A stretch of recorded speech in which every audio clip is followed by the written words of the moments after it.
അസ്സലാമു അലൈക്കും. അസ്സലാത്തു വസ്സലാമു അലാ റസൂലില്ലാ വഅലാ ആലിഹി അസ്ഹാബി അജ്മഈൻ അമ്മാ ബഅദ്. ഇന്നത്തെ ഞങ്ങളുടെ അവതരണ വിഷയം ഫദ്ലു ദിക്കർ, അള്ളാഹുവിനെ സ്മരിക്കുന്നതിന് ശ്രേഷ്ഠത എന്നാണ്. അൻ അബീ മൂസൽ അശ്അരി റളിയല്ലാഹു അൻഹു ഖാല ഖാല നബിയ്യു സ്വല്ലല്ലാഹു അലൈഹി വസല്ലം മസലുൽ ലദീ യസ്കുറു റബ്ബഹു വല്ലദീ ലാ യസ്കുറു റബ്ബഹു മസലുൽ ഹയ്യി വൽ മയ്യിത്ത് റവാഹുൽ ബുഖാരി. തൻ്റെ രക്ഷിതാവിനെ സ്മരിക്കുന്നവൻ്റെയും സ്മരിക്കാത്തവൻ്റെയും ഉപമ ജീവനുള്ളവനും മരിച്ചവനും തമ്മിലുള്ള ഉപമ പോലെയാണ്.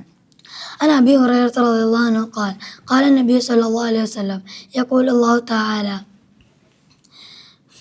أنا عند الله عبدي بي أنا معه إذا ذكرني فإن ذكرني في نفسي ذكرته في نفسي فإن ذكرني في ملئ ذكرته في ملئ خير منهم متفق عليه. ഇതൊരു ഖുദ്സിയായ ഹദീസാണ്.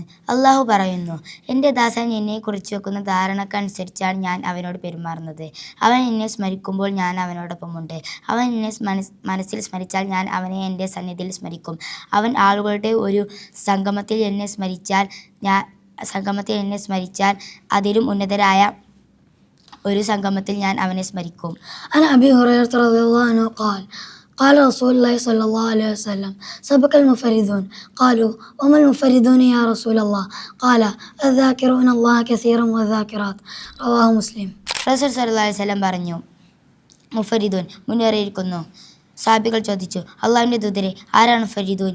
നബി സല്ലല്ലാഹു അലൈഹി വസല്ലം പറഞ്ഞു, അള്ളാഹുവിനെ ധാരാളമായി സ്മരിക്കുന്ന പുരുഷന്മാരും അള്ളാഹുവിനെ ധാരാളമായി സ്മരിക്കുന്ന സ്ത്രീകളും.